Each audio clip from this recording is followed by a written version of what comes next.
The girl them waist and wine again, me no want trend. Telling you already, meal telling you again. Rungus me name and me no beg no friend. Them no like me, well me no like them. Grow rough so me tougher than a 33-10. Don't you know they get enough money for you spend. Tell the prime minister and tell the government. Dance all make every dollar make sense. Show keep on sell off like hello Gwen. Bring a ding right on my phone. Sell ting-a-ling-a-ling, yeah that she call them. But when the king land she a call me big Ben Romario Benny take and check me government. Ring the alarm like tennis them. Sing me a psalms like David. Them no play with them the sacred pen. My brain chip to can your favorite them. The DJ them a baby in a stroller. See the kill, see the rhythm and them. Hey, easy now. A sunrise, see?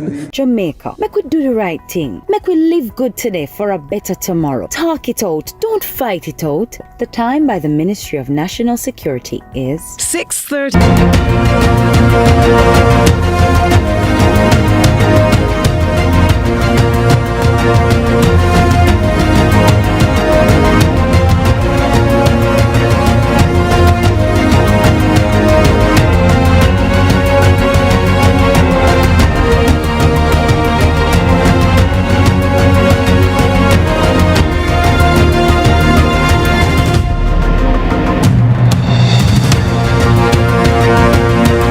Hello and welcome to Lead Story. It's Friday, September 19, a rainy September afternoon, evening now. Wherever you are, we hope you are dry and safe. So, following Jamaica's double bronze in both the men's and women's 200 meters this morning, we are going to be getting the latest from the World Championships in Tokyo, Japan. We'll hear from our in-house expert Jordan Fort and also a former athlete and athlete manager a little later on. But first, in 2008, with more than 2 decades of courtroom experience, our guest now became the first woman and the youngest person to be appointed Director of Public Prosecutions after a rigorous selection process. 17 years later, after overseeing and leading the transformation and modernization of the office, leading multiple high-profile cases and becoming one of Jamaica's household names, Director of Public Prosecutions Paula Llewellyn calls time on her innings. Over 41 years in the legal profession, she walks away from the job we have come to know her for. Today was in fact her last day on the job. She spoke with us earlier today.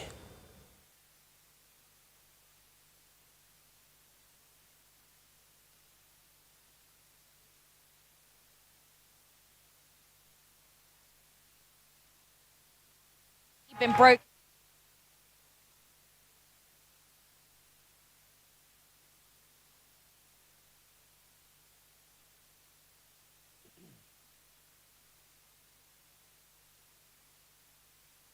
And we do apologize for the audio on that insert. We will get back to that momentarily as we sort that out. Well, let's go then to the World Championship. Joining us on Zoom, we have our executive producer for sports content here at CVM TV, Jordan Fort, as well as Dwight Bigger Thomas, a former athlete, Jamaican athlete, I should say. He's now an athlete manager. He's also the manager for Kenny Begnert, who came second today in the 200 meters at the World Championships behind Noah Lyles, who won in 19.52 seconds. Firstly, Dwight Thomas, how do you feel about your Chargers' performance?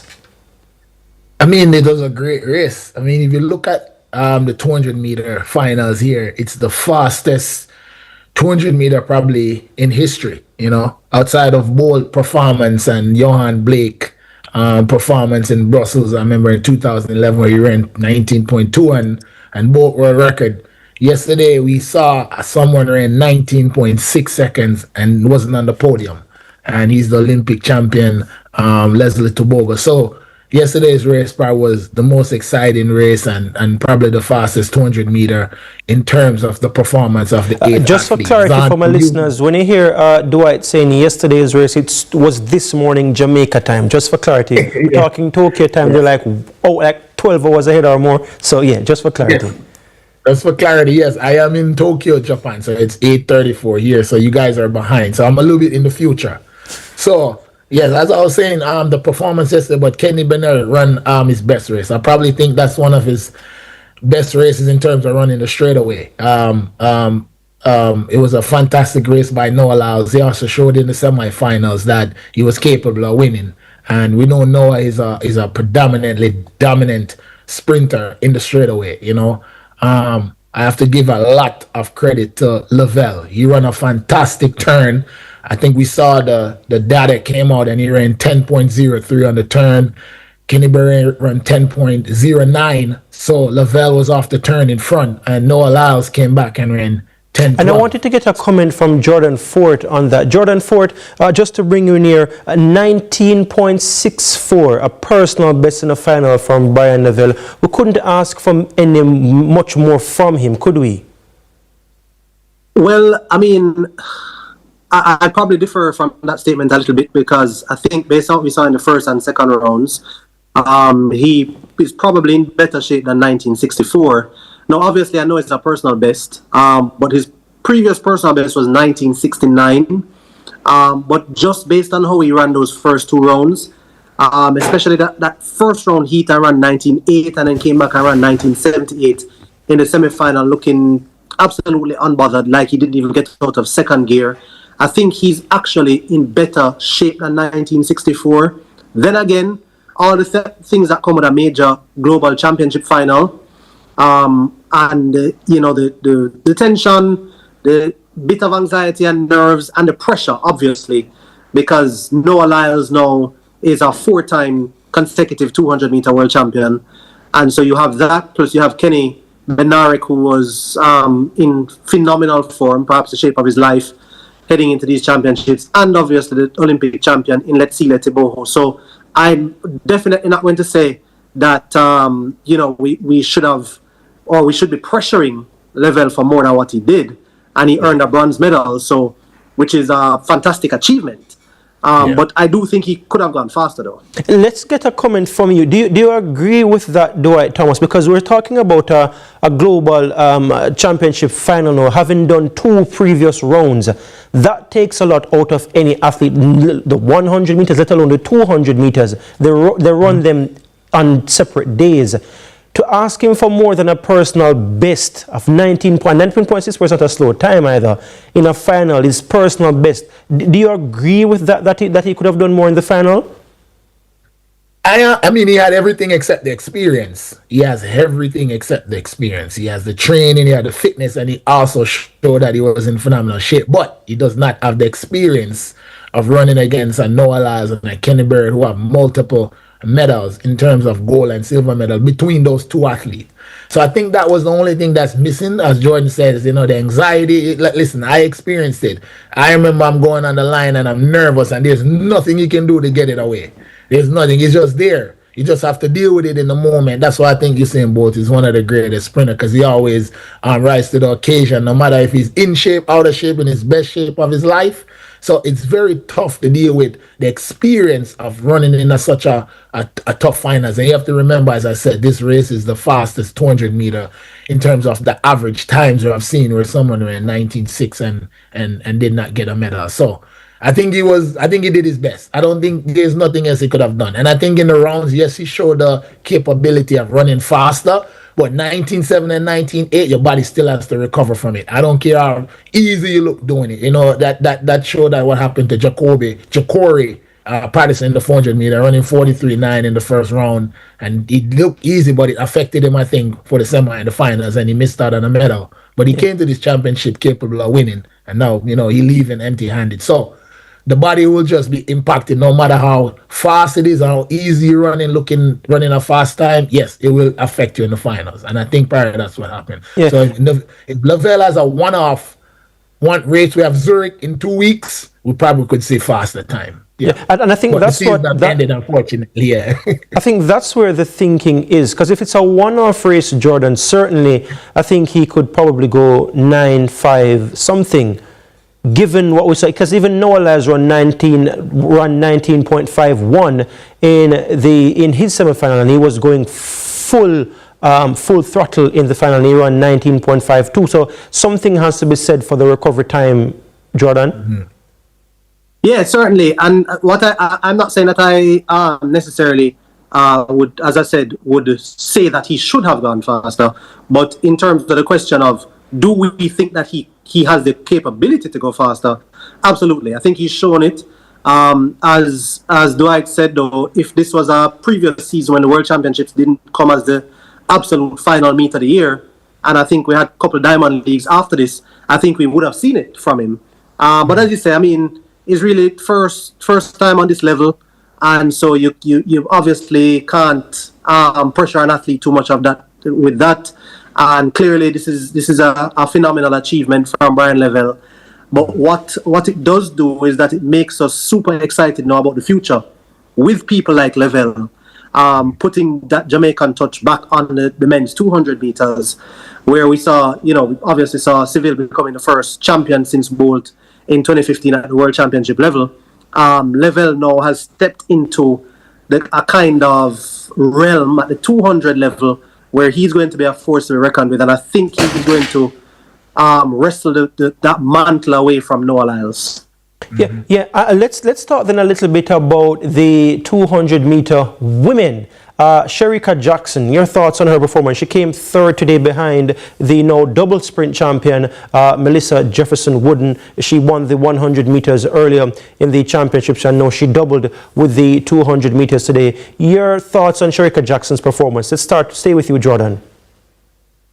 Yeah, I think it was as close to what we would expect from her as possible. She didn't go as fast as she did in the semifinals, which is always going to be a disappointment for any athlete because, I mean, just like we were speaking about with Lavelle went faster every round. So you say, okay, hats off to you, Brian Lavelle, and then you had a PB in the final. Every athlete wants to come in and manage your round such that every round is fast, and your final must be your fastest. That's the hope. Obviously, as I said, we don't want to talk in a vacuum because there's so much context that goes behind it, and there's so many factors that can affect an athlete in a final, not least of which is pressure. No matter how good an athlete you are, Shericka Jackson is the fastest woman alive over 200 meters, and had won the World Championship a couple of times. But still, there's that pressure to deliver, and I think that had she retained that time, or returned the same time from the semi-finals, she would have felt a little bit better. But again, blinding run from Amy Hunt, the run of her life, to get into that second position. And then when you look at Melissa Jefferson Wooden, I don't think she would have been beaten anyway. Yeah. Based on the form she's in, based on the form of the competition, I don't think anybody would have hoped to have beaten Melissa Jefferson Wooden. So the only disappointment I think that Jackson herself would have is probably not getting that second place. Yeah. For you, Dwight Thomas, in about 30 seconds, what are some of the factors that could cause Shericka not to have done her fastest time in the final, despite the fact that she medaled? It could be like the race wasn't run perfectly in her perspective. She probably feels like she could have run a harder turn, and running a harder turn probably could make the straightaway. Okay, so we have just about 2 minutes. We're going to want to get some predictions from the both of you. Now we have the 4x100s to come. Let's stay with you, Dwight Thomas. What are you expecting from Jamaica? We have the best team this year, perhaps since Usain Bolt's time. I would say your expectations. My expectations is 37-0. We just have to get the stick around. That's it. I think we could have the capability in 37-0. 37 to break 37 going to be tough. I mean, you're talking about a team where we had two sprinters there and there that are 9.6. So with that kind of foot speed in 2012, it's going to hard to kind of duplicate running under 37. So, but I'll take 37. I think it's going to take that to win it and beat the Americans. So I expect Jamaica to run 37 on the men win, and I expect the females to fight it out with the Americans. The Americans have a really good team as well. Yeah. And the ladies have been, the American ladies have been passing the stick the last two championships very well. So it's going to come down to a foot race, like who's going to have the better handoff for the women. So right now, but I still have to go with my Jamaicans. Yeah. Jordan Fort, what say you? Does Jamaica I agree. win I think 37-0 is the best case scenario for the Jamaican team. I'm still looking to see if Brian Lavelle will feature. I don't expect to see him in the heats because he just ran the 200. But if he will feature in the final, and maybe, I mean, you're talking about a 982 sprinter, and obviously 975, Kishane Thompson still the fastest in terms of time this year, oblique Seville at 977. So that will be interesting to see if Lavelle comes in. I think 37-0, and I think that's a possibility that we win that goal. A strong possibility to win the goal, but we don't want to write off the US. And the women's side, it's going to be tough to beat the United States of America.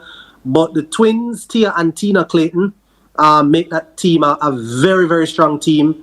I don't expect to see Sharika Jackson in the heats because she doubled. I do expect that Shelley and Fraser Price will run both heat and final, and that there'll be one change to make. It's going to be tough to call that one in terms of who will get the gold, but obviously a strong possibility for Jamaica to get both gold medals. But I think the men have a better chance than the women. Okay, well, we will be here on Monday to speak further about the World Championships. By then, we would have been just about, completed with it. And we will have Dwight with us again on Monday. And also we'll be inviting back Jordan Fort to look at our performances and then to see Jordan's count. We'll play it back at the beginning, his prediction. But we have to head to a break. When we come back, we will be hearing from Paula Llewellyn. Gentlemen, thank you both so much. Jordan Fort, Executive Producer for Sports here, and Dwight Thomas, former athlete and athlete manager.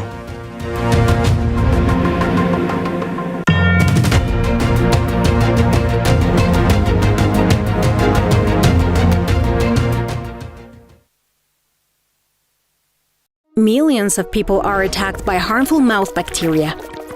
The root cause of bad breath, gum problems, cavities, plaque, and tartar. That's why Colgate combined the best science and technology in Colgate Total. Unlike others, its superior formula fights bacteria and creates a powerful protective barrier for up to 24 hours to prevent them from coming back. Take control of your oral health with Colgate Total. It's a Schoolboy Football 2025 Round 1 kicks on Saturday, September 20 from St. Elizabeth Technical High School. The big derby takes the spotlight. St. Elizabeth Technical lock horns with longtime rivals Monroe College in a St. Elizabeth derby. CVM TV, CVMTV.com and CVM TV on YouTube bring you the fever pitch atmosphere at 3:30 p.m. Before that, BB Coke takes on Sydney Pagan STEM at 1 p.m. in another St. Elizabeth derby. See it happen live and exclusive on CVM TV, CVMTV.com and CVM TV on YouTube. That's Stets versus Monroe College at 3:30 p.m. and BB Coke versus Sydney Pagan STEM at 1 p.m. Welcome to High School Pitchside. Hear from your alma mater's players and coaches in Team Talk. You know we can't leave you out, so send us your messages on social media and watch us react on FanView. Trust me, you won't fall asleep in this history class. We've got you covered all season long on High School Pitchside. High School Pitchside, your ultimate guide to all things schoolboy football, Thursdays at 8 p.m. on CVM TV.